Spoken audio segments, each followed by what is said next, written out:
Bien, buenos días a todos. En esta clase vamos a continuar con la revisión de lo que es el modelo de cámaras basado en la óptica de rayos y ver la conexión que tiene con la óptica de ondas para entender bien cuál es el proceso de formación de la imagen en una cámara. Todavía hemos visto el modelo simplificado en el cual decíamos la luz se propaga en línea recta y se proyecta en el plano óptico, el plano que aparece aquí, ¿no es cierto?, en la que todos los rayos se cruzan por el centro óptico. eh, Puede ser una lente físicamente tal o simplemente un agujero. Y ese tipo de cámaras, en inglés es la cámara pinhole o cámara oscura, como se llamaba en la época del Renacimiento, este tipo de cámara, efectivamente proyecta una imagen invertida en el plano óptico. Entonces, hay un objeto que está en el mundo real, eh, sobre el cual, digamos, hay rayos de luz de alguna fuente, ¿no? Esto puede ser el sol, y esa luz reflejada por el objeto genera rayos o haces que atraviesan el centro óptico y forman la imagen. Entonces, ¿cuáles son los postulados de esa óptica de rayos? En primer lugar, que estos rayos pueden alcanzar el detector y que al atravesar un medio de distinto material, el medio se caracteriza por un índice que se llama índice de refracción. Ese índice lo que representa es la razón de velocidades entre la velocidad de la luz en el medio con respecto a la velocidad de la luz en el vacío. Es una razón de la forma n igual a C0 dividido por C. Entonces, en el medio, la luz es un poco más lenta y por lo tanto este número siempre va a ser mayor o igual a 1. Dicho de otra manera, el tiempo en que la luz se demora en atravesar un cierto medio, este tiempo t, sería la distancia recorrida d por la velocidad, dividido por la velocidad de la luz en dicho medio. Esto lo podemos expresar, como decía, como el índice de refracción multiplicado por d partido por C0. ¿Por qué? Porque este n, ¿cierto?, es C0 dividido por C. Entonces se cancela este con este. El punto es que esto tiene una interpretación física. Cuando vemos la cantidad índice de refracción por distancia, multiplicado por el d, ese número se conoce como la longitud del camino óptico. Entonces, si uno, por poner un ejemplo, tiene un camino de distancia d igual a 1 milímetro, esa es la distancia física. Pero la distancia óptica es un factor de amplificación por el factor n, que es mayor que 1, que hace que la luz, es como que la luz en el vacío se tarda un poco más en atravesar este medio, porque en ese medio viaja más lenta, ¿cierto? Entonces, si uno considera que la velocidad de la luz es uniforme y es la misma, entonces para compensar el alentamiento de la velocidad, uno lo puede ver como que hago el camino un poquito más largo, ¿no? En vez de decir que la velocidad es más lenta, digo, la velocidad de la luz es la velocidad de la luz, siempre, pero el camino es más largo. Entonces, si uno tiene un medio en el cual el índice de refracción, este n, es una función de la posición, aquí está la posición definida como esta variable o vector r de 3 coordenadas, en otras palabras, el medio no tiene un índice de refracción constante, sino que va cambiando en cada punto. Entonces la longitud del camino óptico es la integral, ¿cierto? Nosotros dijimos que el camino era n por distancia, ¿cierto? O podemos decir que es n por el largo del camino. O sea, si yo tengo aquí un material con un cierto n, n1, y aquí tenemos otro material con un n2, nosotros podríamos decir que el largo de este camino es d1 y el largo de este camino es d2, pero para un rayo de luz que atraviesa estos dos materiales, el primer elemento o el primer material se va a ver de largo n1 por d1.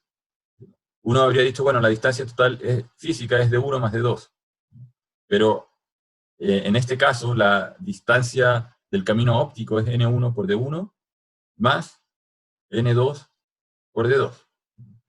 Esto si lo vemos de manera discreta.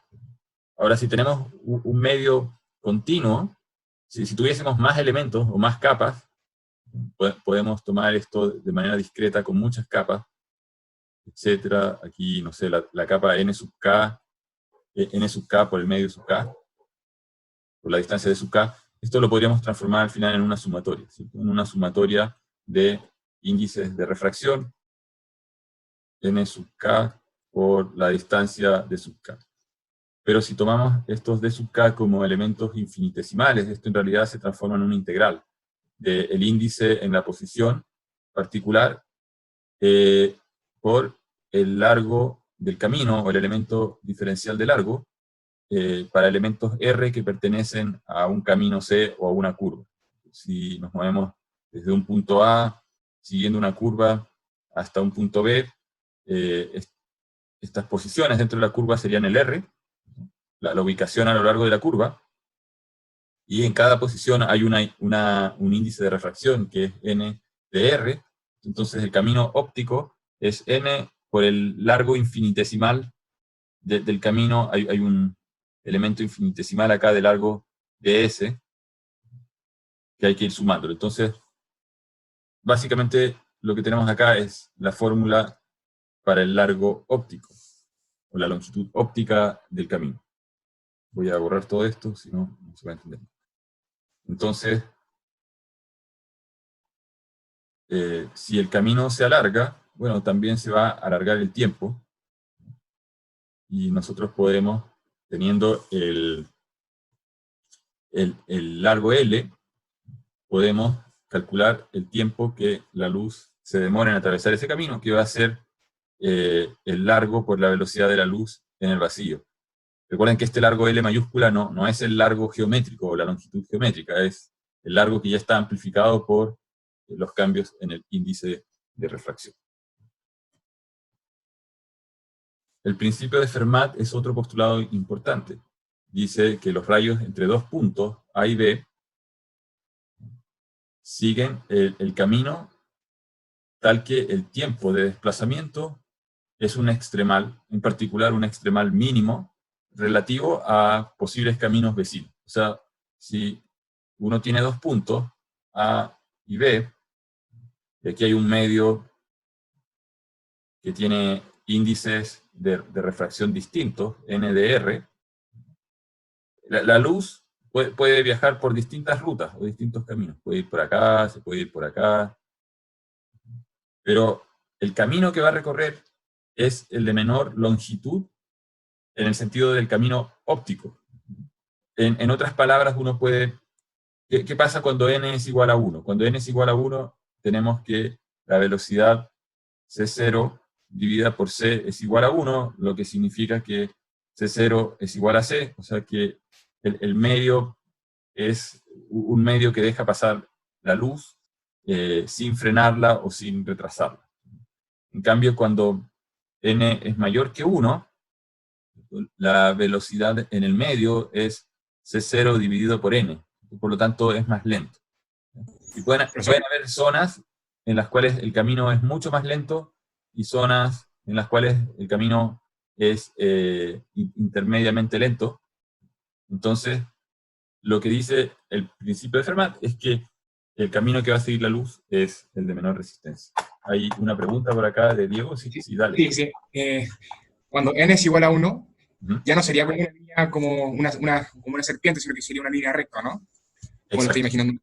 A ver, en realidad, la línea recta ocurre justo como lo vamos a ver a continuación, cuando el medio es de densidad, o sea, de índice de refracción uniforme, en el fondo. O sea, no necesariamente tiene que ser igual a 1, pero lo que ocurre es que si tienes un medio que tiene n, supongamos 1.1, pero todo es igual, la luz no va a tener ninguna preferencia o no se va a torcer.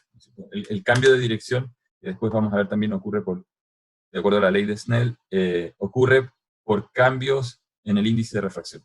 Entonces, en primer lugar, el postulado general o el principio es que, general de Fermat es que la luz va a seguir como, para decirlo de alguna manera, el camino de mínima resistencia.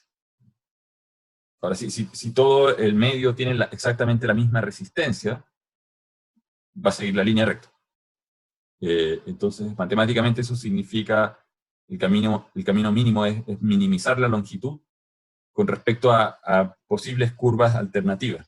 Cuando uno tiene una función de costo, tengo una función de costo b de x, entonces lo que tengo que hacer es derivar b de x e igualar a 0 para decir, bueno, en realidad llegué a un mínimo, ¿cierto? Esta función es b de x, esto es de x, y cuando la pendiente es 0 es porque estoy en un mínimo, estoy en un máximo, o estoy en un punto de inflexión.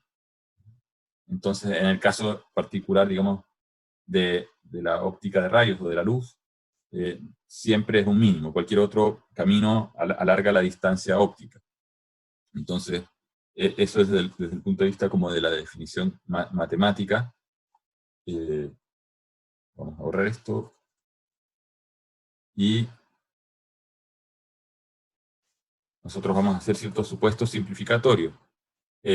Como les decía, los rayos de luz viajan siempre a través del camino óptico que consume menor tiempo. Si hay dos caminos que son de igual tiempo, la luz se va a repartir por esos dos caminos simultáneamente. Si hay más de dos, también se va a repartir por todos los caminos que tomen el mismo tiempo mínimo. Y como decía, en medios que tienen un índice de refracción que es igual en todas partes, que es homogéneo, entonces el principio de Fermat se reduce a que el camino de tiempo mínimo es también el camino de distancia mínima. Porque en el fondo es como resolver esta integral, pero con un n que es constante, por lo tanto uno lo puede sacar fuera de la integral.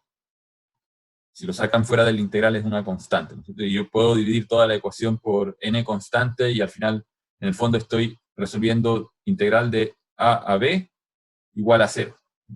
Entonces, ¿qué cosa es integral de a a b a lo largo de elementos diferenciales de longitud de una curva? Es simplemente el largo de la curva. Entonces, si tengo una curva y tengo elementos diferenciales de S, tengo que sumar el largo de cada uno de esos pedacitos.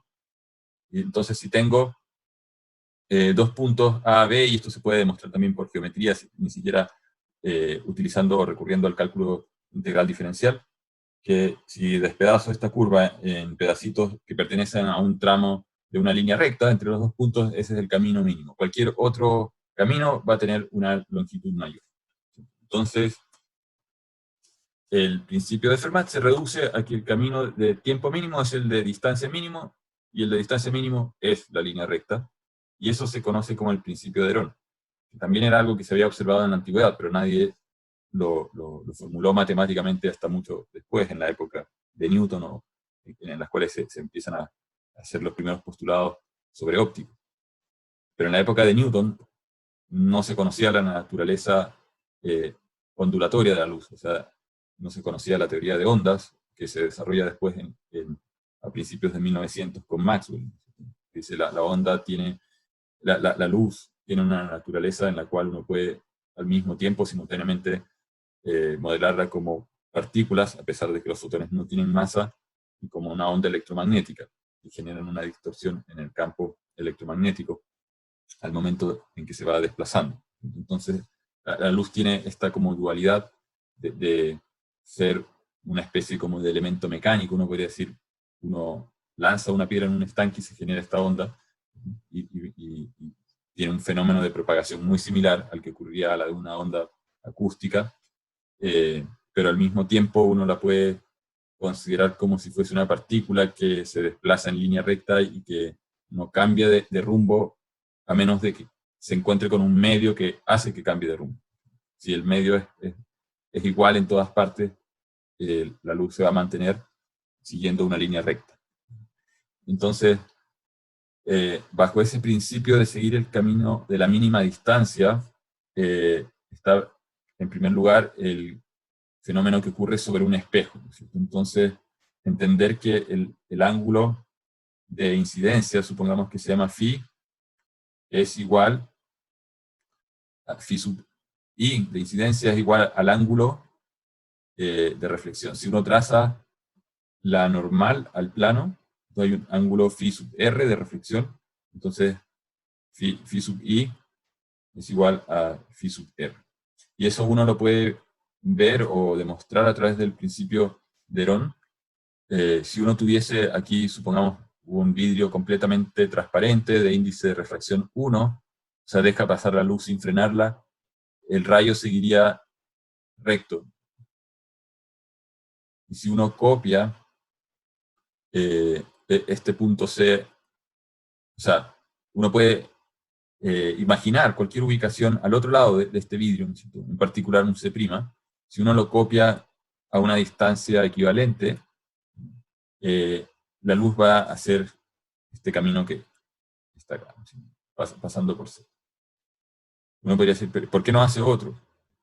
Porque si uno mueve el punto de incidencia a otro lugar, el camino se alarga. O sea, si yo sumo esta otra variante, más esta otra de acá, es más largo. Y uno puede tomar cualquier otro punto. Y claro, esta recta de acá, en esta situación, se achica, pero la otra se está alargando. ¿Y cómo sé que no existe otra variante más corta? Bueno, porque por geometría, este pedazo de acá y este pedazo de acá son iguales. Este de acá es igual al otro, que lo he rayado demasiado. Entonces, yo puedo decir por geometría, este tramo de acá es igual a este de acá, y este de acá es igual a este de acá. El más corto es obviamente el tramo 1 con este tramo 3. Si hago 1 con esta doble X, es más largo. Entonces, efectivamente, va a ocurrir esta propiedad en la cual el ángulo de incidencia es igual al ángulo de reflexión. Eso lo podemos llevar también al caso de espejos que son curvos, que son esféricos. En una superficie también uno puede trazar aquí un plano tangente y el vector ortogonal o normal a ese plano tangente. Con respecto a ese vector ortogonal, calcular los ángulos de incidencia y de reflexión. Y se va a cumplir esta propiedad que se deriva o se desprende del principio de Herón de seguir el camino de mínima distancia. O sea, no puede la luz reflejarse en otra dirección. Aquí estamos asumiendo que el espejo tiene especularidad perfecta, o sea, todo lo que llega es reflejado. En la práctica, en los materiales reales, hay una proporción o una cantidad de la energía que es absorbida por el material y no es reflejada, o que interactúa a nivel, digamos, molecular, atómico con el material, y se dispersa dentro del vidrio, ¿no es cierto? En la construcción de un espejo real hay una capa de vidrio o de acrílico o de algún material, y después hay una capa metálica o de plata que es la que refleja. Entonces, aquí ocurre un fenómeno de cambio de índice de refracción, por lo tanto la luz se desvía, como vamos a ver de acuerdo a la ley de Snell. Pero despreciando ese efecto de desviación en un espejo ideal, ocurriría lo que teníamos en la lámina anterior. Entonces, ¿qué dice la ley de Snell? Dice que los rayos van a responder a esta relación, en la cual el ángulo de incidencia, ¿no? Aquí está la normal, aquí hay un plano tangente, entonces el ángulo de incidencia, que en este caso θ sub 1, que se mide con respecto a la normal, multiplicado por el seno de ese ángulo multiplicado por el índice de refracción que hay en este lado, o sea, en este lado, pongamos que es aire, hay un índice de refracción N1, y después entra a un vidrio o algún otro material que es curvo, que sería el medio con índice de refracción N2, se va a cumplir que la luz se va a torcer, o sea, va a cambiar de dirección, y va a salir con una dirección θ2 que no es igual a θ1, salvo cuando N1 es igual a N2. Si N2 es igual a N1, ¿no es cierto?, puedo cancelar, y se va a cumplir que θ1, seno de θ1 tiene que ser igual a seno de θ2, y por lo tanto los ángulos tienen que ser iguales. pero si hay un cambio en el índice de refracción, se va a cumplir que el ángulo de salida del rayo va a ser seno de teta 2. Por lo tanto, uno podría despejar usando estas fórmulas, encontrar cuál es el ángulo de salida dado los índices de refracción y decir, bueno, esto va a ser N1 dividido en N2 por seno de teta 1, ¿cierto? Y a esto hay que calcularle el arco coseno. Entonces, ¿cómo utilizamos esta relación para modelar los espejos? Y vamos a asumir aquí un supuesto simplificatorio de que el espejo es una esfera.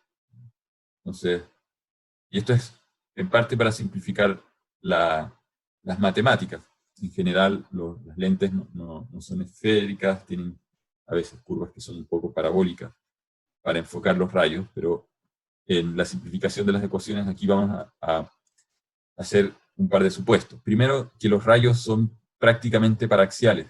O sea, este es el eje óptico, este eje Z es el eje óptico, y vamos a decir que los ejes son paralelos a ese, que los rayos son paralelos a ese eje. Entonces, si yo tengo una fuente de luz, entonces esa fuente de luz emite rayos que son paralelos a Z. A eso se refiere con el supuesto de rayos paraxiales. En realidad no son tan paraxiales. En realidad puede que la fuente de luz esté acá, ¿no es cierto? Puede ser un LED, una ampolleta, y la luz emana en todas las direcciones. Pero la fuente está tan lejos que si la fuente está por aquí, nuestro LED o ampolleta está por aquí, entonces hay rayos que viajan casi paralelos al eje Z. Entonces, eso, en otras palabras, significa que el ángulo, aquí en el dibujo está exagerado, pero que este ángulo θ1, que es este mismo que está acá, es casi cero, o muy, muy pequeño. Entonces, ¿qué pasa? Ustedes recordarán seguramente de cálculo la típica aproximación, que seno de teta es aproximadamente teta, y coseno de teta es aproximadamente 1, cuando teta es aproximadamente 0. Entonces, bueno, también ocurre que tangente de teta, que es seno de teta dividido por coseno de teta, va a ser aproximadamente teta. Y seno de teta se aproxima por teta y coseno de teta se aproxima por 1, y se simplifica la forma. Entonces, acá.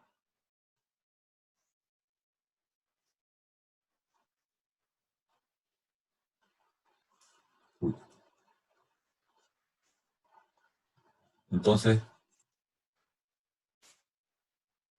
lo que va a ocurrir es que si la luz viaja en una cierta dirección, después por el principio de la ley de Snell, entra a la lente, que se va a desviar y va a aparecer en un nuevo punto, P2, y aquí el ángulo de entrada, θ1, es distinto que el ángulo de entrada en este lugar de acá. Con respecto a la normal, este sería el θ1, aquí hay otro θ1. Ahora se tiene que cumplir que el ángulo de salida, hay un θ2, es consistente con el ángulo de salida en cada lugar, de acuerdo a la ley de Snell. El punto es que todos los rayos, dada la óptica, se van a concentrar en un punto P2. Y vamos a ver dónde está ubicado ese punto P2. O sea, aquí, tal vez con esta imagen está un poco más claro. Aquí afuera hay un N1, un índice de refracción N1, y aquí adentro hay un índice de refracción N2, y tenemos un problema geométrico. Entonces, decimos, aquí esto entra con un ángulo θ1 y sale con un ángulo menos θ2, y se intersecta en un punto, el rayo saliente, en un punto del eje Z, que lo llamamos P2. Y estamos asumiendo en este caso que la fuente de luz estaba también sobre el eje Z en un punto P1. Entonces, los rayos que tienen un ángulo θ1 con respecto al eje Z se van a encontrar con el espejo, o con la lente, en este caso es una lente, que deja pasar el rayo, a una altura que es Y. Estamos acá, el R también, aprovecho de mencionar, este C es el centro de la esfera, suponiendo que esta lente es una esfera de radio R, este C es el centro de la esfera, y el R sería el radio de la esfera. Entonces se va a cumplir, primero, por geometría uno diría, y por la ley de Snell, que seno de θ1 es igual a n2 seno de θ2. Pero como dijimos que los ángulos eran pequeños, esto es aproximadamente θ1 y esto de acá es aproximadamente θ2. Por lo tanto, uno podría decir θ2 es aproximadamente n1 dividido por n2 por θ1. Eso como primera aproximación. Entonces, por eso uno dice, hay un cambio en el ángulo de salida que va a estar dado por esta razón. Pero, por otro lado, se tiene que cumplir por geometría esta relación en la cual tenemos menos n2 menos n1, la diferencia en índices de refracción, y en el denominador n2 por el radio, que sería como la longitud. Y esto es utilizando, digamos, el principio de Fermat, que el camino tiene que ser el de menor longitud. Entonces, si nosotros decimos que la fuente P1 está en una posición Y1, Z1, Z1 estaba en el eje óptico, y tenemos el punto P2, que está en una posición Y2, Z2, entonces en el caso general se va a cumplir que N1 dividido por Z1 más N2 dividido por Z2 es igual a la diferencia N2 menos N1 dividido por R, y que Y2, esto Y2 es la altura del punto 2, eso es para el segundo dibujo, todo el segundo dibujo tiene un Y2, recuerden, esta es la dirección Y, y la otra es la dirección Z. Se va a cumplir que N1 dividido en N2 por Z2 dividido en Z1 multiplicado por I1 es igual a I2. Entonces, el signo negativo que aparece tiene que ver con el hecho de que la imagen se invierte. En el sistema de coordenadas, en un caso está al revés con respecto al otro, dependiendo de dónde está puesto el cero. Y esas relaciones uno las puede también llevar al caso de lentes muy delgados, que uno puede imaginar son de radio gigantesco. Entonces, tengo una esfera de radio gigantesco, que la intersecto con otra esfera de radio gigantesco, y el radio es tan grande que esto casi se ve recto, ¿no es cierto? Entonces, o tiene una curvatura mínima. Entonces, para lentes que son muy delgadas y casi planas, se puede además hacer un supuesto que el rayo que entra, lo decíamos, aquí hay una fuente de luz en P1, viene un rayo que choca acá y está a una altura I1. Y después, en el caso anterior, no habían dos cambios de transición, pasábamos de N1 a N2, pero aquí estamos pasando de vuelta a N1. Entonces aquí efectivamente en el interior hay un cambio de dirección, y después aquí al pasar de N2 a N1 de nuevo hay un cambio de dirección. Pero para no complicarnos con los cambios de dirección que hay en esta lente, estamos diciendo la lente es tan delgada que es prácticamente casi como que no estuviese. O sea, esta variación de altura, porque aquí hay un cambio de altura, aquí el punto de salida, lo estoy dibujando de manera exagerada, puede ser un I2, donde I2 es distinto de I1. Eso es lo que realmente ocurriría. Pero aquí estamos diciendo que el rayo saliente está a la misma altura que el rayo entrante. Entonces es solamente un modelo simplificado para eliminar algunas cosas de las ecuaciones. Entonces vamos a decir que I2 es aproximadamente I1. O sea, vamos a tener estos dibujos, donde a pesar de que hay una lente, la altura de entrada y la altura de salida es la misma y la llamamos I. Aquí está el I. Tenemos un ángulo de salida y un ángulo de entrada, θ1. Lo mismo para el otro caso. Entonces lo que nosotros queremos ¿por qué estamos haciendo este análisis? Porque lo que queremos saber es dónde se va a proyectar la fuente de luz. Si ponemos un plano imaginario, y tenemos aquí un objeto, pues un árbol, o algo, a una cierta distancia, hay otro lugar donde ese objeto se va a reconstruir y se va a ver. Entonces, si tuviésemos acá un árbol que es, o es la foto de un árbol que está puesta en una hoja de papel,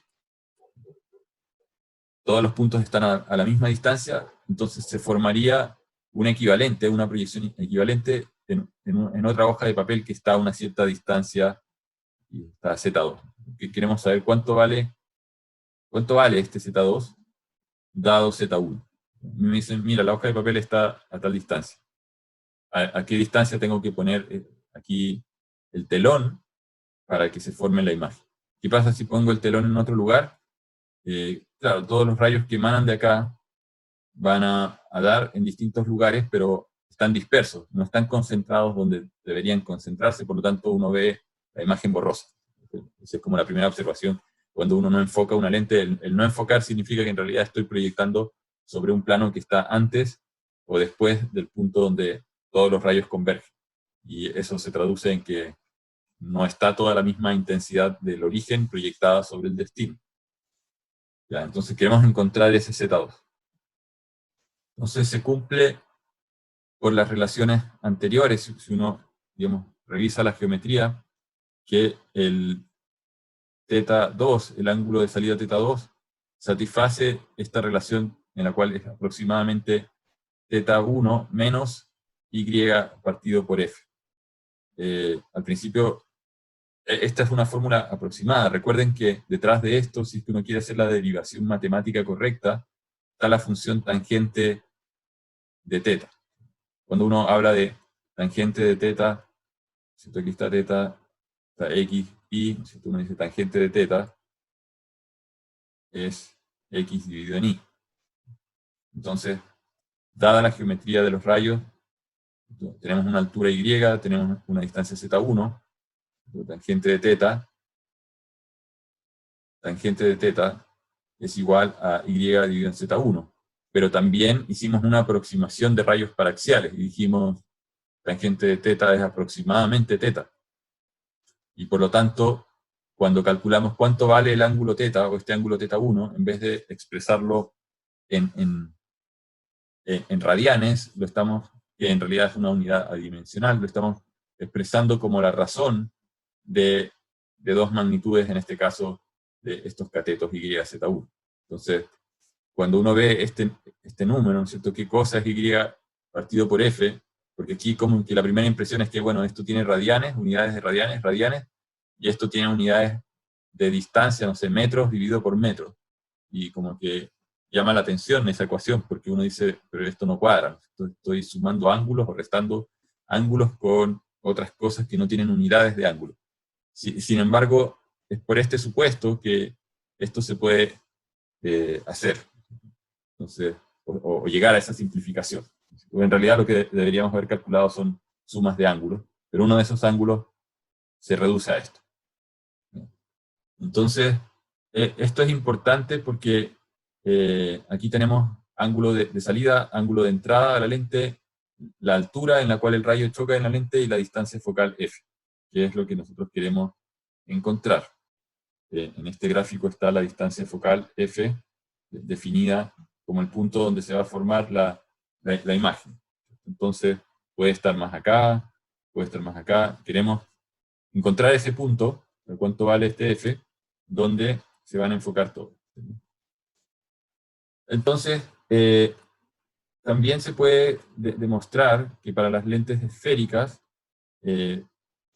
aquí estos ángulos también uno los puede escribir de la siguiente manera, ¿no es cierto? Sabemos que en una esfera, una cierta longitud, la voy a llamar c, es igual al radio por el ángulo. El radio por el ángulo, o el delta de ángulo, es igual a c. Entonces, yo puedo decir, el ángulo va a ser c dividido por r.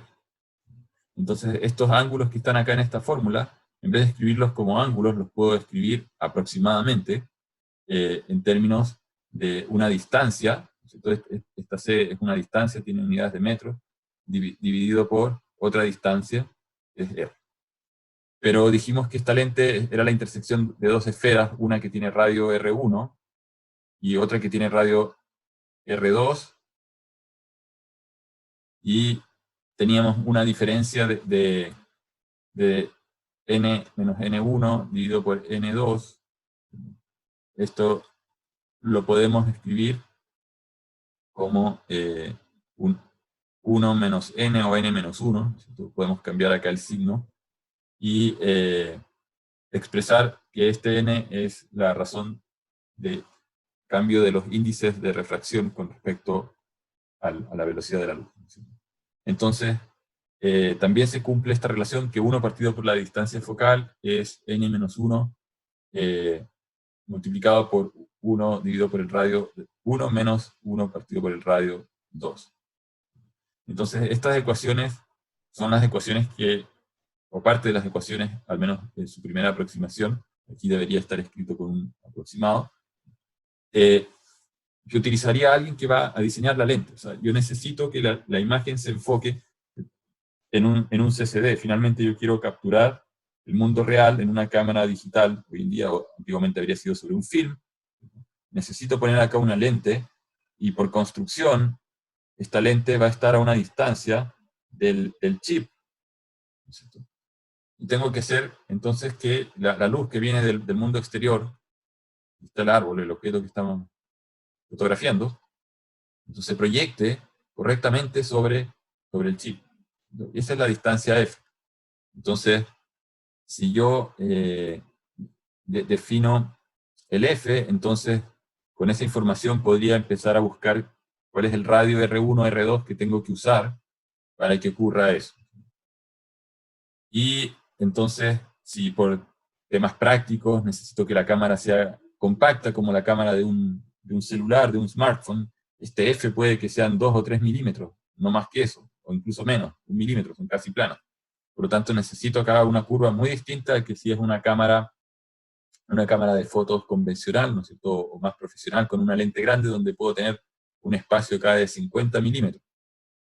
Entonces, hay varios factores con los cuales jugar, ¿no es cierto? Entonces, en un celular obviamente sería impráctico tener un objeto como de 5 centímetros, pero además la razón de por qué hacer una lente de 5 centímetros es por la posibilidad de poder mover la lente a través de un sistema como de rieles, ¿no es cierto?, y desplazarla, y jugar con más lentes que pueden estar al interior para hacer una amplificación de la imagen o una reducción, que es básicamente un zoom. Entonces, en los celulares eso no se puede hacer. Hay algunos que creo que tienen algunas funciones como de microlentes mecánicas, que están motorizadas, pero la mayoría no tiene esa función, ¿cierto? Entonces, en algunas aplicaciones puede ser conveniente poder tener el movimiento de los lentes para enfocar cosas que están a distintas distancias, ¿cierto? Porque aquí, recuerden que hay un rayo que emana desde el objeto y que tiene un cierto ángulo. Si yo cambio la distancia, entonces el ángulo cambia, y por lo tanto el ángulo de proyección cambia. Entonces tengo que mover la lente para poder siempre proyectar. O muevo la lente o muevo el chip. El chip o el film no se mueve, entonces la única opción que me queda es mover la lente. Puedo mover la lente y con eso cambiar el F, pero los radios ya están fijos. Entonces, aquí hay varios parámetros con los cuales uno puede jugar. Por eso las cámaras profesionales en realidad tienen juegos de lentes que además son intercambiables, no solamente tienen la posibilidad de ajustar el zoom, que en el fondo lo que está haciendo es cambiar esa distancia f. Entonces, cuando uno busca lentes profesionales, hay unos lentes que se llaman varifocales, que en realidad lo que hacen, ya sean automáticos o manuales, ¿cierto?, es variar el foco. Pero nosotros, más que meternos en el diseño de lentes, lo que yo quiero que entiendan es cómo usar las fórmulas, porque finalmente este F muchas veces está determinado por el fabricante de la cámara. O sea, el que hace la cámara entrega la especificación de en qué posición está el chip. Internamente, dentro de la cámara, el chip está ubicado en un circuito, sobre un circuito impreso. Está el chip. Y la cámara tiene algún mecanismo para acoplar la lente, ¿no? La lente se puede sacar y aquí hay un hilo, ¿no es cierto?, a través del cual se puede atornillar la lente a este marco, ¿no es cierto?, de la cámara.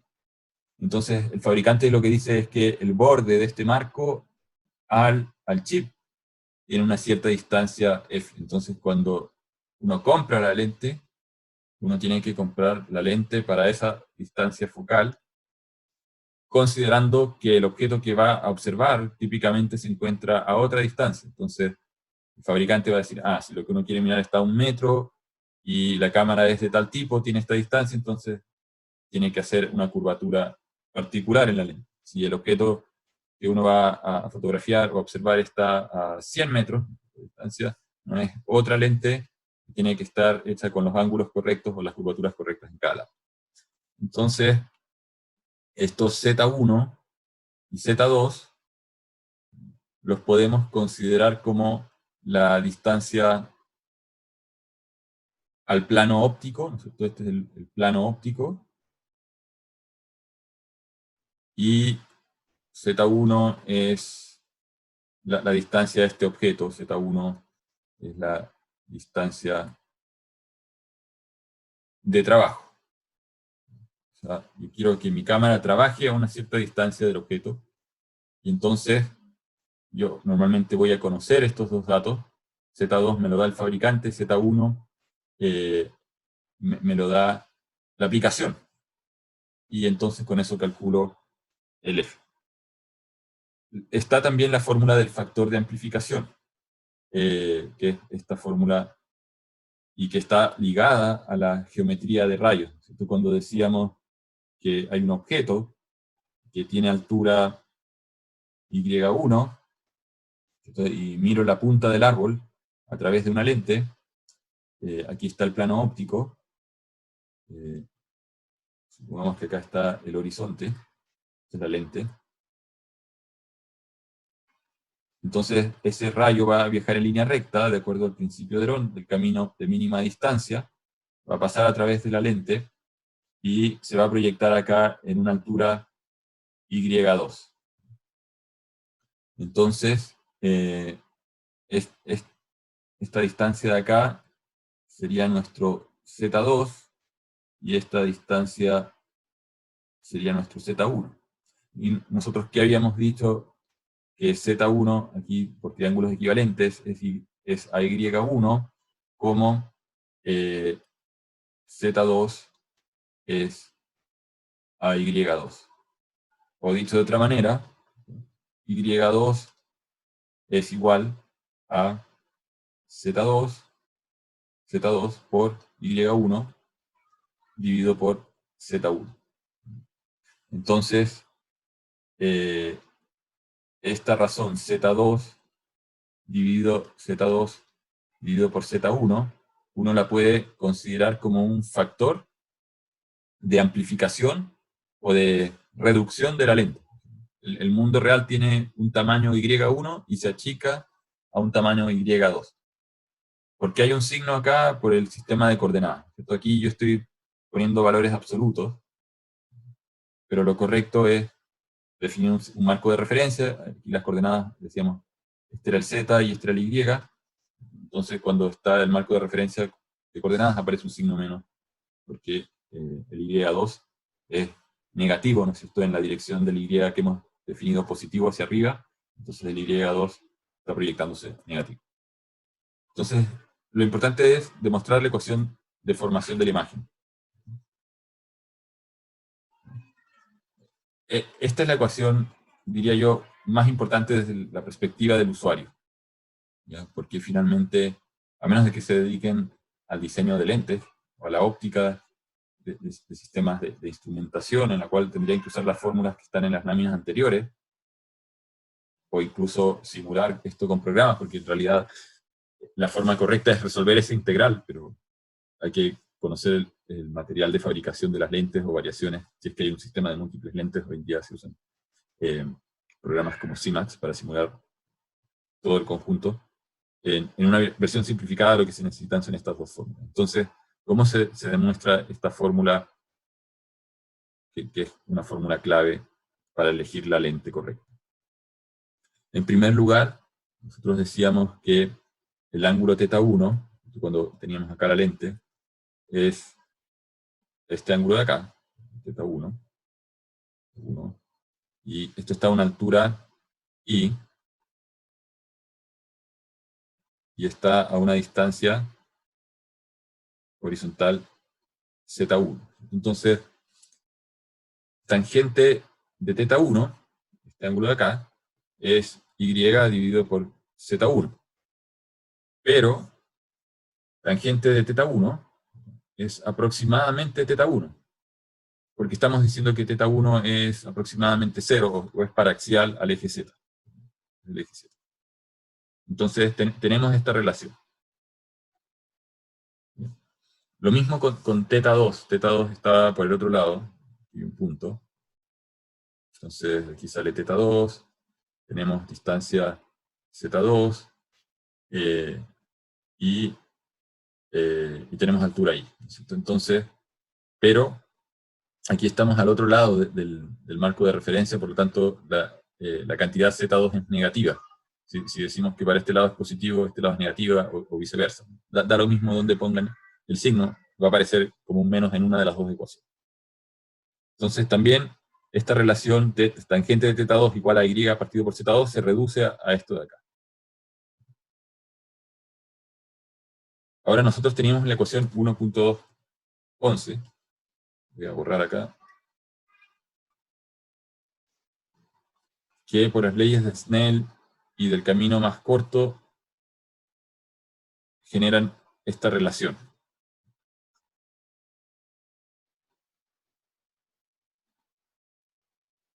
Entonces nosotros podemos reemplazar el θ2 por Y dividido en Z2 negativo, el θ1 por Y dividido en Z1,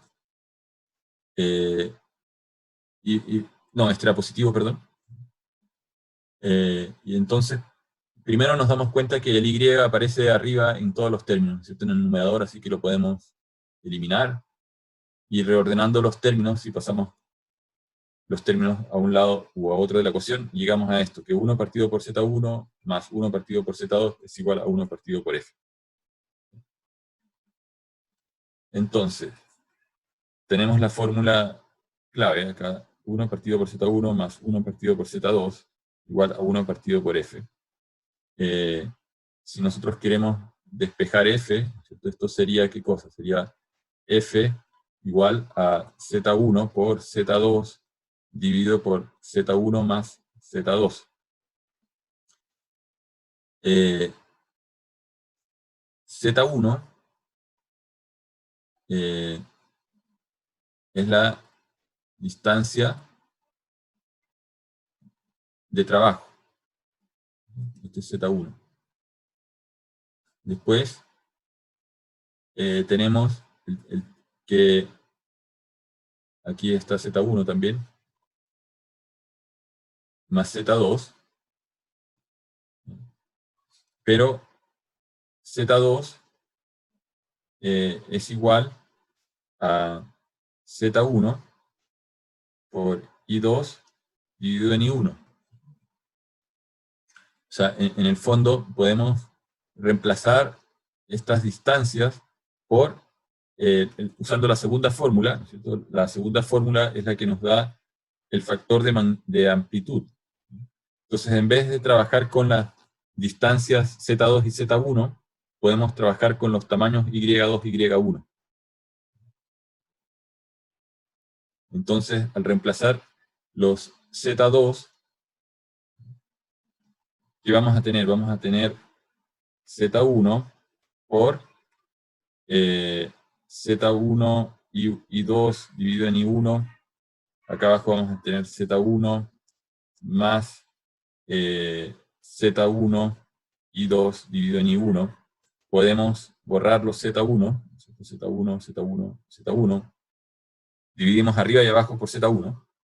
Y multiplicamos arriba y abajo por Y1. Entonces nos va a quedar esto como Z1 por Y2 dividido por Y1 más Y2. Entonces, ¿qué cosa es Y1? Es el tamaño del objeto.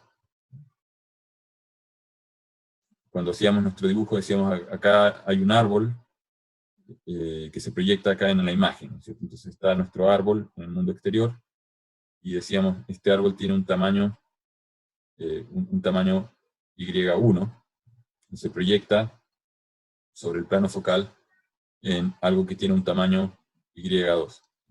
Entonces Y2 es el tamaño de la imagen asociada al objeto que estamos observando.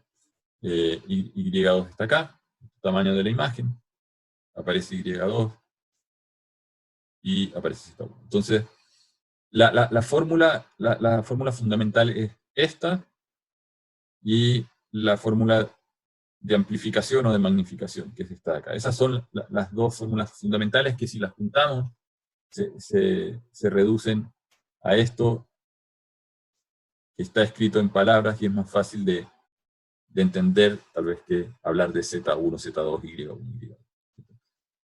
La distancia de trabajo nosotros la conocemos porque, como les decía, nosotros sabemos a qué cosa le vamos a sacar fotos o imágenes o hacer un video, sabemos a qué distancia va a estar. Entonces, si tenemos una línea de empaque que está mirando que las botellas en una línea, no sé, de embotellado estén bien tapadas, bueno, esta distancia a la cual se encuentra la cámara de la botella es conocida, y habrán ciertas restricciones, ¿cierto?, por el sistema de la máquina de embotellado, en la cual esta distancia podrán ser, no sé, voy a inventar acá, 30 centímetros, 20 centímetros, pero no va a ser 1 kilómetro, ni van a ser 100 metros, ¿cierto?, ni van a ser 5 milímetros, porque probablemente no logro ver la botella entera, ¿no es cierto? Hay un aspecto por geometría que no he mencionado, pero que tiene que ver con el campo visual. Entonces, si yo tengo un plano óptico de una cierta dimensión, pongamos una dimensión D, y tengo una distancia focal F, esto va a generar un triángulo, donde aquí tengo un ángulo alfa, aquí también alfa, y este de acá es 2 alfa, ¿no es cierto? Es idéntico, y por lo tanto va a depender de a qué distancia coloco el objeto, ¿no es cierto? Si la distancia Z es un cierto número, dado este 2 alfa, entonces puedo ver objetos que tienen una cierta altura Y. Si yo pongo el objeto más cerca, este objeto de altura Y más cerca, no lo voy a ver entero, voy a ver, no sé, un pedazo, la etiqueta del objeto. Si el objeto lo pongo más lejano, me va a sobrar espacio. En la imagen van a aparecer objetos que están en el fondo o que no pertenecen al objeto.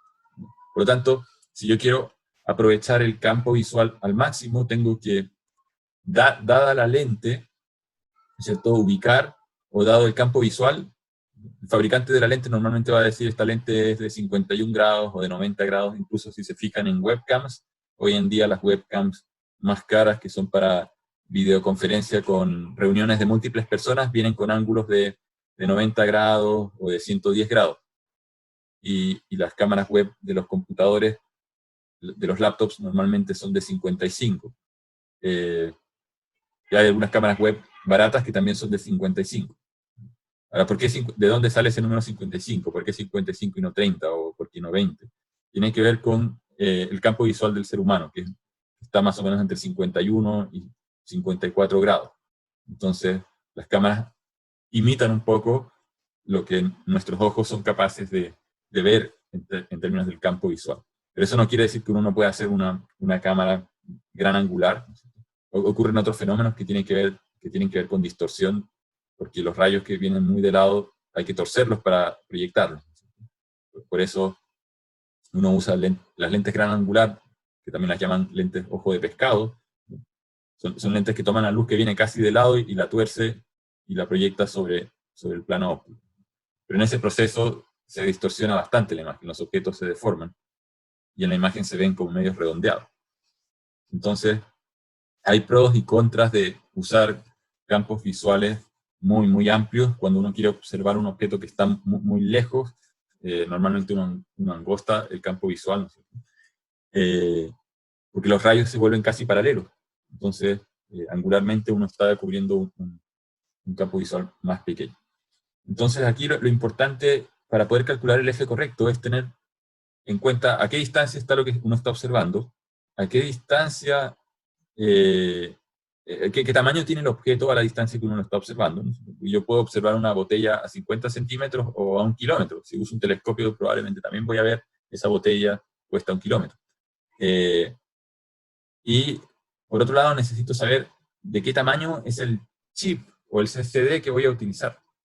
Entonces, si yo quiero captar más luz o tengo que hacer aplicaciones en las cuales la cámara va a operar en condiciones de baja luminosidad, por ejemplo de noche, lo lógico es hacer una apertura más grande, una lente más grande, para que yo recolecte la mayor cantidad de fotones posible en un tiempo de exposición bajo. Si yo hago una ventanita pequeña, yo puedo concentrar los rayos a través de la lente apropiada, ¿no es cierto? Los puedo concentrar y hacer pasar por ese hoyito más pequeño, pero van a pasar menos rayos, y por lo tanto, o aumento el tiempo de exposición, lo que mencionábamos en la clase pasada, para que atraviesen más fotones y el CCD detecte algo, o uso más fotones, pero utilizando una ventana de observación más grande, lo cual significa que tengo que usar también un chip más grande. Y más grande tiene distintos desafíos. Una es que puedo agrandarlo y significa que aumentan el número de píxeles, pero aumentar el número de píxeles aumentaba el tiempo en que me demoro en extraer la información. Tengo que convertir a un valor digital cada píxel, cada voltaje en cada capacitancia, o pierdo resolución. Puedo hacer pocos píxeles, pero los hago grandotes. Y cada uno es una celda grande que recolecta muchos fotones, pero tengo una imagen de baja resolución. Entonces, hay varios factores que afectan en el diseño y en la selección del chip. ¿Ya? Entonces, por ejemplo, para aplicaciones astronómicas, normalmente son aplicaciones que tienen muy poca intensidad lumínica, porque están viendo estrellas en un fondo oscuro, en el firmamento. Los chips son bien grandes, son de 1 pulgada, incluso pueden haber de 1,5, pero las webcams normalmente usan chips que son de media, en general de 1/3, y los celulares andan con chips de 1/4 de pulgada. Esto es lo mismo que las pulgadas de las teles. Se refiere a la distancia de la diagonal. Entonces, cuando hablan de un chip de media pulgada, en realidad están hablando de chips que son como de 6.4 por 4.8 milímetros, y los de los celulares son como de 3 por 2 milímetros. O sea, son bien pequeñitos. Y ahí tienen que meter si son cámaras de alta resolución, los 4000 por 3000 píxeles, ¿cierto? Entonces, imagínense que tienen un chip de 4 milímetros, ¿cierto? Y tienen 4000 píxeles en la horizontal, o sea, los 4 milímetros los están dividiendo en 4000 píxeles, y eso les va a dar 1 por 10 a la menos 3 milímetros por píxel, o lo que es lo mismo que 1 micrón por píxel. De hecho, si van a ver los datasheets, más o menos miden eso. Miden 0.8 a 1.2 micrones hoy en día. Hace, diría yo, 20 años atrás, 25 años atrás, los tamaños de los píxeles eran 4 micrones por píxel. Ese tamaño también estaba limitado por los procesos de fabricación que existían en esa época, que no podían hacer píxeles más pequeños. Hoy en día la tecnología existe y eso se ha podido reducir. Y la clase pasada hablábamos de por qué no reducirlos y hacer más píxeles todavía y más pequeños. Y vamos a llegar a la razón de por qué uno no saca nada con hacer eso. Después, cuando uno selecciona la lente, como les decía, el fabricante va a decir, esta es una cámara con un cierto tipo de montura. Y en las cámaras industriales, normalmente las monturas dicen montura tipo C o montura tipo CS. Entonces uno tiene que tener cuidado al elegir la lente, porque yo podría decir, voy a comprar una lente con F igual a, ya hice todos los cálculos, y me dio que necesito una lente de F 10 milímetros. Pero uno tiene que fijarse que el mismo fabricante puede hacer montura C con 10 milímetros o puede hacer montura CS con 10 milímetros. Entonces yo no le puedo poner, a pesar de que el hilo coincide y puedo atornillar la lente, la distancia que hay del montaje de este borde al chip es distinta. Y la imagen no se va a formar, va a estar borrosa. Yo supe de un caso de alguien que compró una lente y no se fijó en eso. Entonces me dijo, no me funciona. Y calculé todo y no enfoca y cambio el foco. Bueno, y después te fijaste en cuál era El tipo de montura, es una cámara con montura tipo C. Bueno, había que comprar una lente con el mismo estándar. Entonces, son detalles que uno tiene que fijarse y entender por qué, digamos, por qué esa distancia influye y cómo influye, ¿no? Aquí hay un resumen de distintos sensores. Esto es más que nada una comparación para que se hagan una idea. Las cámaras de foto que usaban el film que uno tenía que mandar a revelar, ahora probablemente se usan muy poco, o los que tienen el hobby, tenían un film que era en realidad de 36 milímetros de ancho por 24 de alto. Y entonces uno podía decir, la diagonal en esa cámara era de 43 milímetros. Si eso lo comparamos con una cámara web estándar, ya sea incorporada en el computador o externa, de esas que se enchufan por USB, uno puede ver que el chip que hace las veces de negativo es de 4.8 milímetros, casi 5 milímetros. O sea, casi un séptimo de este tamaño. Y la diagonal son 6 milímetros. Entonces, uno puede ver que hay distintos tamaños. Hay cámaras de gran formato con placas de 56 milímetros, casi 5, o sea, 5 centímetros y medio, un poquito más. Entonces, uno tiene que elegir la cámara y el negativo o el chip correcto, dependiendo de lo que uno va a mirar. Y aquí hay algunos ejemplos. Entonces, si vamos a usar un CCD, tenemos que ir al datasheet del fabricante, y supongamos que vamos a usar un CCD parecido al film clásico, al negativo clásico. Todo eso sería algo que está más cerca de 1,5 pulgadas, un 4 tercios, tiene 22 milímetros, pero para hacer los cálculos simples pongamos simplemente las dimensiones del negativo clásico. Entonces tenemos ancho 36 y altura 24. Y el objeto que queremos capturar tiene un ancho de 1000 metros. Entonces supongamos que estamos mirando aquí una montaña, la base perfectamente puede ser 1 kilómetro, incluso más. Queremos fotografiar montañas o volcanes. Y estamos a 500 metros de ese volcán.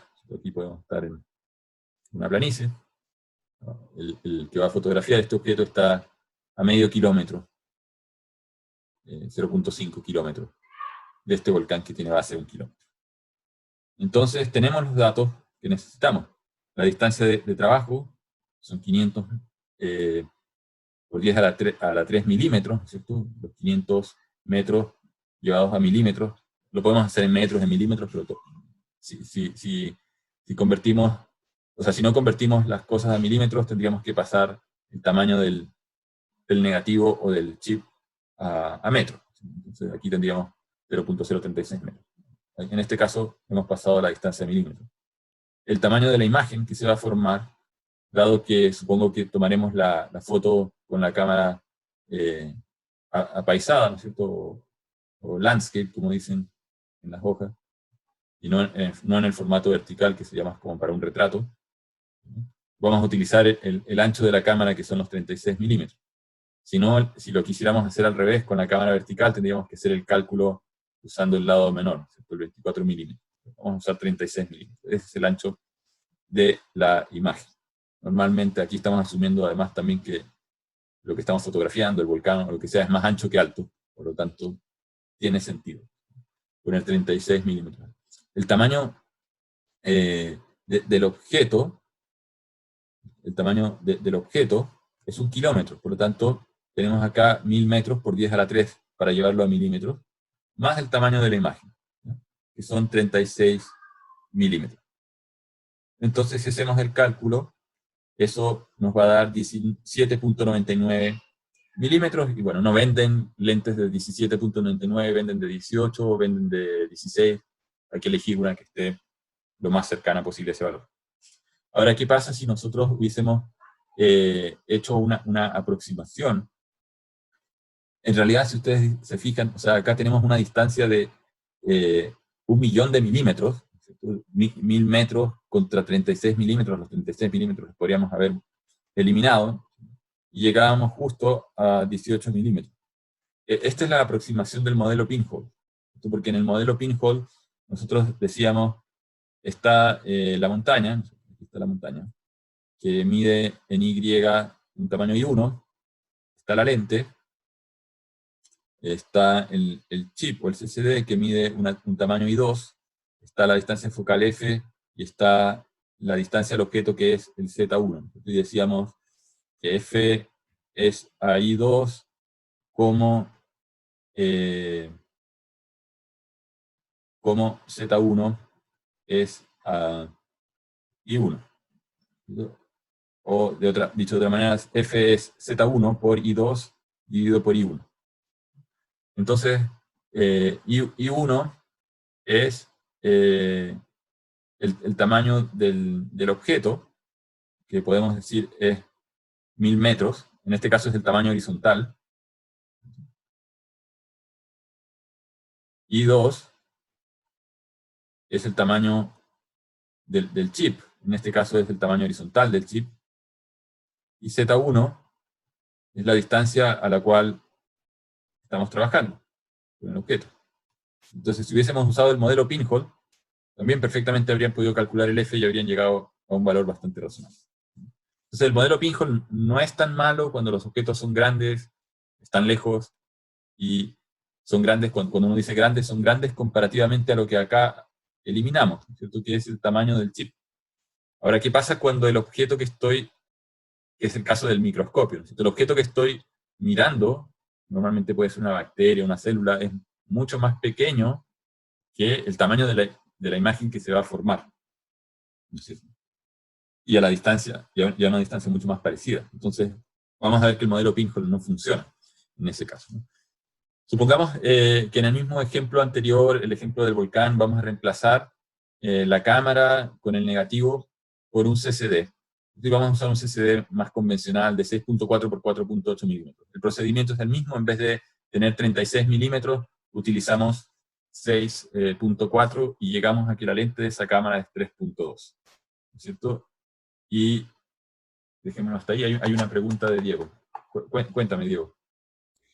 Sí, no sé si lo dijo, pero ¿por qué se toma el ancho del chip de la cámara y no el alto? No debería ser el alto. Porque yo estoy asumiendo que el volcán es más ancho visualmente que alto, ¿no es cierto? Entonces aquí estoy asumiendo que quiero captar una base que, pues, o sea, aquí esta base dije tiene 1000 metros, y el volcán puede que tenga 700 metros de altura, ¿ya? O menos incluso. Porque no estoy tomando la foto desde la playa, ¿no es cierto?, a nivel del mar. Aquí puede que sea, no sé, el Chungará. Ya, no me acuerdo, son 5000 o 6000 metros. Pero no estoy tomando esto desde la playa y quiero 6000 metros. En ese caso, me convendría poner la cámara vertical, ¿no es cierto?, para aprovechar toda esa altura. Entonces, uno siempre va a poner la cámara aprovechando el tamaño mayor. El que está sacando la foto probablemente está en la base del volcán, y la base del volcán puede ser... de hecho, ¿cómo sé que la base es más amplia? Ustedes pueden decir, pero ¿cómo sabe que la base es más amplia? Primero, el volcán tendría que tener una pendiente mayor a 45 grados, ¿cierto?, para ser más alto que ancho. Entonces, normalmente la pendiente pueden ser 30 grados o incluso menos, va subiendo de a poco. Puede que el cono al final sea un poquito más parado, y donde cae la nieve, no sé. ¿Cierto? Pero en realidad, bueno, eso tiene que ver con la propiedad de la Tierra, que se va desarmando, ¿no es cierto?, y va fluyendo.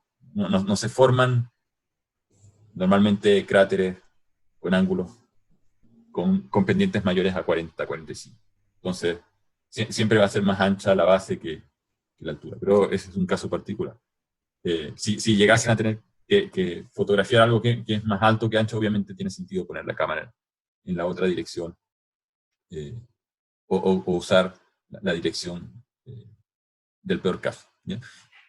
Veamos otro ejemplo, ¿ya? Supongamos que tenemos el film de 35 milímetros, pero ahora queremos fotografiar una flor.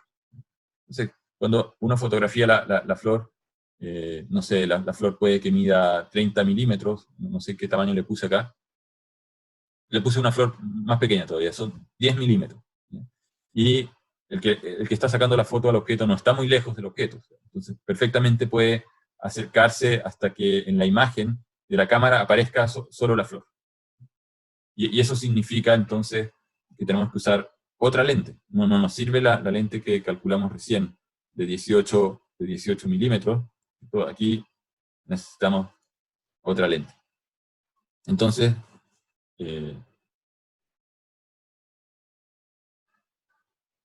aquí creo que me salté una, voy a retroceder después. Ya. Entonces, en este caso, tenemos que el objeto está a una distancia de trabajo de 30 centímetros o 300 milímetros.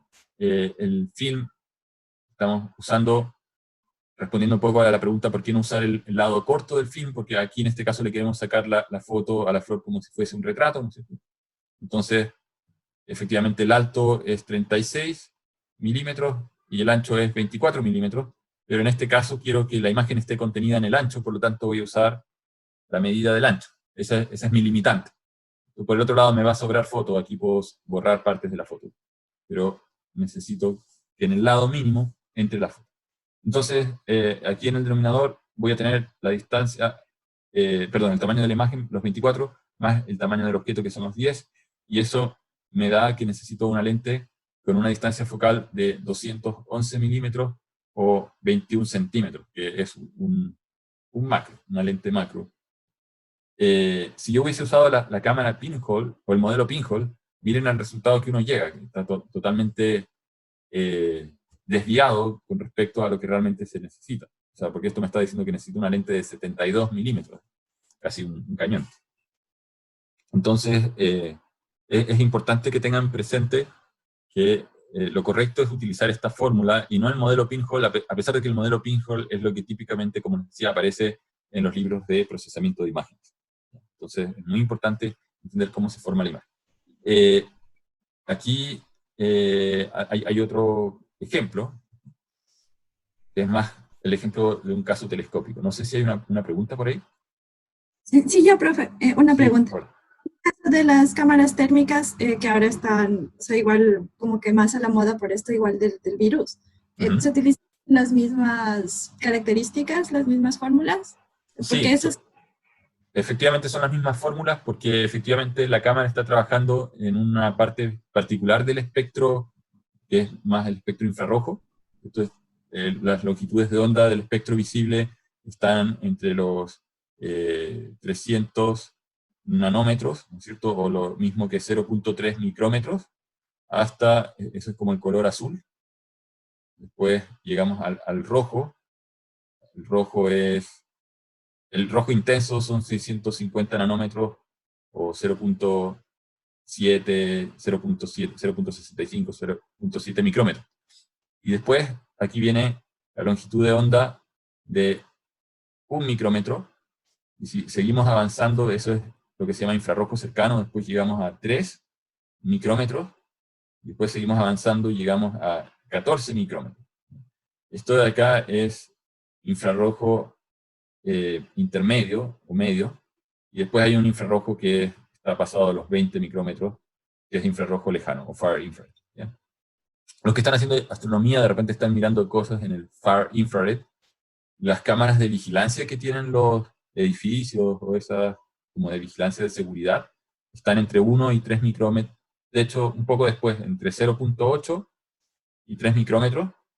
Entonces, ven el infrarrojo reflejado, pero las cámaras térmicas, esas que obtienen la temperatura del cuerpo humano, están entre 3 y 14. Yo diría más tiradas hacia 14 micrómetros, porque esa es la longitud de onda de la radiación que emite la piel o los objetos que están calientes. Entonces, si yo tengo una taza de café, en longitudes de onda, la radiación térmica de esos objetos está en torno a los 14 micrómetros. Por lo tanto, se utilizan cámaras con un sensor distinto, pero la luz es la luz. Otra cosa es que nosotros la veamos o no. O sea, es una onda electromagnética y va a seguir las mismas fórmulas. ¿Qué otra característica puede tener una cámara térmica con respecto a la lente? Es que están hechas de no es el vidrio común. Están hechas como mezclas de vidrio que es silicio con circonio, y eso tiene que ver con que la longitud de onda y el índice de refracción de ese material es tal que genera menos desviación y permite el paso de la luz, el enfoque. Si uno pone un vidrio, si yo tengo acá un vidrio común y corriente, un vidrio que es una mezcla de plomo con silicio, el vidrio de las ventanas de las casas, y pongo una cámara térmica, donde quiero mirar a un tipo que está afuera, no lo voy a ver, porque este vidrio está a una cierta temperatura, que puede ser la temperatura ambiente, entonces esta persona está irradiando a 36 grados centígrados o 37, y su energía se transmite, pero choca, porque el vidrio común, para la longitud de onda de los 14 micrómetros, es como un espejo. Si ustedes tocan una ventana cuando está a plena luz del sol, el vidrio está caliente, y eso es porque el sol emite en todas las longitudes, en 2 micrómetros, en 14, en 20 y más allá. Pero el vidrio común refleja y se calienta, y traspasa un poco, pero en realidad yo no voy a lograr distinguir a esta persona, porque en realidad lo que estoy mirando es la temperatura del vidrio. ¿Ya? Entonces las lentes de las cámaras térmicas no están hechas del vidrio común, pero las fórmulas de curvatura y distancia focal son las mismas. Esa es una buena pregunta. Y complementando, Profesor, ¿sí? disculpe, y en el caso, por ejemplo, de los escáneres láser de imagen que también, digamos, tienen la posibilidad de las termografías y son unas lentes súper, o sea, son súper pequeñas. Aproximadamente en cuántos micrones trabajan para, digamos, porque son distintos materiales. Claro, sí, las cámaras térmicas, o algunos las llaman cámaras termográficas industriales, normalmente operan, dependiendo de la marca, entre 13 y 14 micrómetros, y dependiendo de qué cosas es lo que van a observar. Si van a observar, por ejemplo, la temperatura en motores, cuando hay motores eléctricos y uno quiere ver cuál es el nivel de disipación, hay fricción en el rotor, ¿cierto? Las bobinas en el interior se calientan también, y uno quiere ver si el diseño de disipadores que está por afuera es el adecuado. Normalmente uno quiere hacer termografía a objetos que pueden estar entre 100, 200 grados centígrados, entonces uno utilizaría este rango.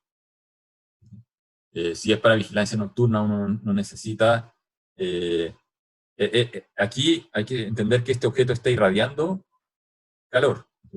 En cambio, en vigilancia nocturna, lo que hay es una cámara que tiene unos LEDs que iluminan en 0.8 micrones. Entonces, el ser humano no ve esa longitud de onda, la persona no sabe que la están alumbrando, la están iluminando. No lo ve. O sea, si uno se fija en la cámara, hay cámaras que se notan, porque en realidad hay algunas cámaras que tienen LEDs baratos que están más cerca a los 0.7 micrones. Nosotros los 0.7 micrones de longitud de onda los alcanzamos a ver. Después de 0.85 probablemente no vemos, nuestros ojos no perciben eso. 0.9 en adelante ya no ven. Entonces, el 0.8 o mayor, hay LEDs, uno puede comprar LEDs de longitud de onda 1 micrón, por ejemplo. Si la cámara es una cámara de vigilancia buena, debería tener LEDs de 1 micrón para iluminar y que la persona no se dé cuenta que le están observando. O sea, esa es la gracia de la vigilancia. Entonces, aquí están iluminando a la persona, y el chip que tiene la cámara normalmente es un CCD común y corriente que alcanza a detectar los 0.8, incluso el micrón de longitud de onda es detectable, los fotones de esa longitud de onda son detectables por los CCD comunes y corrientes. Las cámaras térmicas, en cambio, utilizan otra cosa que se llama microvolómetro, y es otra manera de convertir la energía. Uno puede pensar que es básicamente una resistencia eléctrica. O sea, yo coloco acá un amperímetro, coloco una fuente, entonces esta resistencia eléctrica, aquí hay una ventana que está tapada, tiene un valor R que es función de los fotones. Entonces, cuando yo abro la ventana, pasa la luz, cae encima de esta resistencia, y esta resistencia cambia de valor. El fotón, uno puede decir, interactúa con un electrón, lo suelta, y hay unas cargas eléctricas disponibles para circular. Y por lo tanto, el voltaje de esta batería, ayudado por estas cargas que están libres, hace que, en el fondo es como que yo tuviese dos baterías en serie. En realidad es un cambio de resistencia lo que ocurre, porque hay electrones que se liberan y que se transforman en portadores de carga, y entonces lo que uno observa es que hay un cambio de corriente. Cuando choca un fotón, uno ve un cambio de corriente. Entonces, la cámara está hecha de un material que tiene titanio más otras cosas, que al interactuar, digamos, con fotones de la longitud de onda 14, o por ahí, cambian de resistencia. Pero imagínense hacer cámaras donde tienen que meter una resistencia pequeñita, ¿no es cierto?, en un píxel. Porque aquí no es un condensador, son resistencias. Y hay otro problema, que si dejan la ventana abierta, se calientan todas las resistencias y todas se vuelven igual de conductivas y no se forma la imagen. Entonces tienen que cerrar la ventana, dejarla cerrada y abrirla. Cerrar y abrir, cerrar y abrir. Entonces con eso logran obtener como impulsos de corriente, y después la circuitería tiene que integrar esos impulsos de corriente para encontrar cuál es el valor equivalente de energía que se ha ido acumulando en cada sensor. Eso lo podemos ver más adelante, pero funcionan por un mecanismo distinto a los CCD. Pero el principio, digamos, de la formación de la imagen es el mismo, ¿ya? Es solamente una longitud de onda distinta. Pero en el caso, como les decía, de las cámaras de vigilancia, uno está iluminando a la persona, y la luz que la persona refleja o que rebota encima de la persona es la que la cámara ve.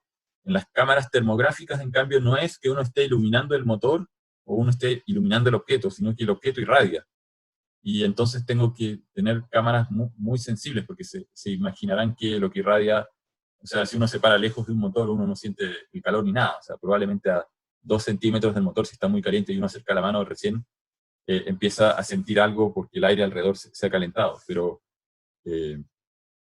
los niveles de energía son muy bajos, y la cámara tiene que tener, o el sensor, una sensibilidad muy alta. Por eso es que las cámaras termográficas son muy caras, porque tienen que tener primero amplificadores de señales que son muy, muy débiles, y tienen que hacerse las amplificaciones cuidadosamente para no amplificar el ruido de la electrónica, sino también uno en el proceso daña la señal que uno está tratando de recuperar. Volviendo al caso de la persona, independiente de si es una cámara de espectro visible o infrarroja, de qué tamaño tendría que ser la lente. Si yo estoy, por ejemplo, haciendo vigilancia en la frontera, entonces hay alguien que ingresa por un paso ilegal que no está habilitado, ¿no es cierto? Es una persona, para redondear, pongamos que es de 2 metros de alto, y que el que está vigilando está muy lejos, para que no, también uno quiere vigilar desde una torre de vigilancia o algo así.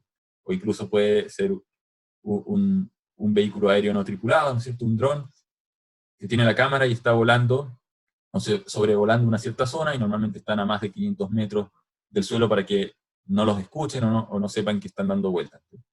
Entonces, la pregunta es ¿qué lente tiene que tener esa cámara para ver al sujeto? Entonces aquí hay que usar la misma lógica, es decir, bueno, el sujeto tiene 2 metros de altura, ese es el tamaño del objeto, o 2000 milímetros, tamaño del objeto, distancia de trabajo son 500.000 milímetros, o 500 metros, estamos asumiendo que la cámara tiene un CCD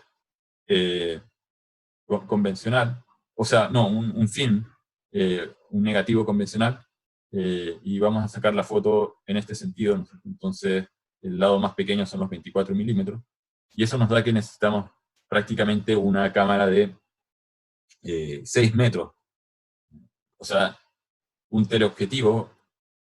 O sea, la persona está tan lejos de la cámara que si yo la quiero proyectar, tengo que hacer que este rayo atraviese la lente, choque acá, y este otro rayo, que es casi paralelo, atraviesa la lente, choque acá.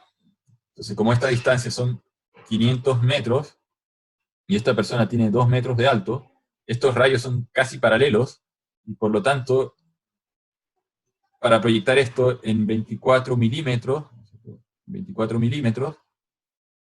En realidad, perdón, aquí la cámara la estoy poniendo horizontal, así que la quiero de cuerpo entero. El lado más corto es el 24 milímetros, ahí sí.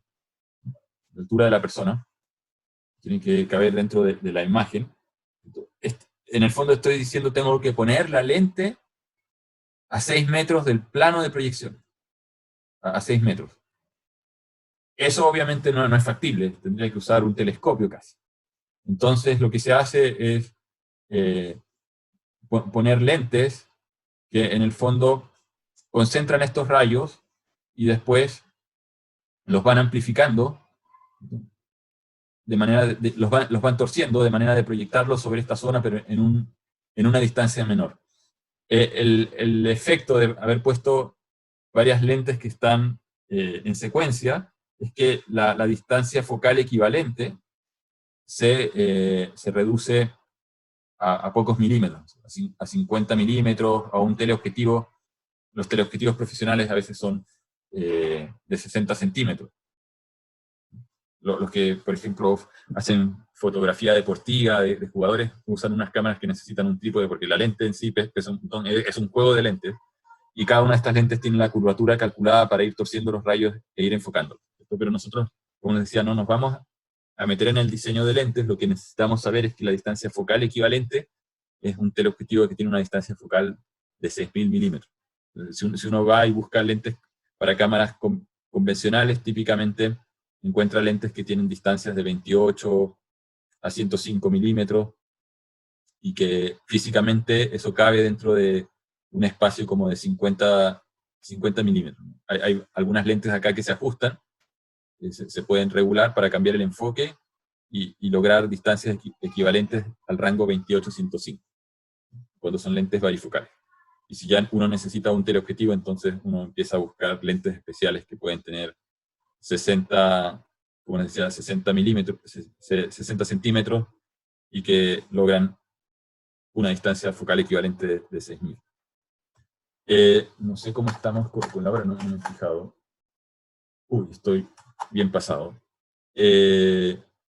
Vamos a dejarlo hasta acá porque tenemos que ver la óptica de ondas. Aquí están las distintas longitudes y ver rápidamente cómo es que se forma la imagen cuando esta onda, yo les mencionaba el ejemplo de la onda en un estanque de agua, atraviesa estas aperturas. En el fondo la cámara tiene una apertura que deja pasar a través de la lente la luz. Y aparece otro factor que es un factor de enfoque por la interferencia que se produce entre la luz y los bordes de la apertura. Esa es la refracción. Esa refracción genera un enfoque que va a depender de la longitud de onda y del tamaño de la apertura. Eso lo vemos en detalle en la próxima clase, porque es una parte importante de entender en la formación de la imagen, dónde está el enfoque de una cámara, y básicamente lo que finalmente termina limitando es el tamaño del píxel.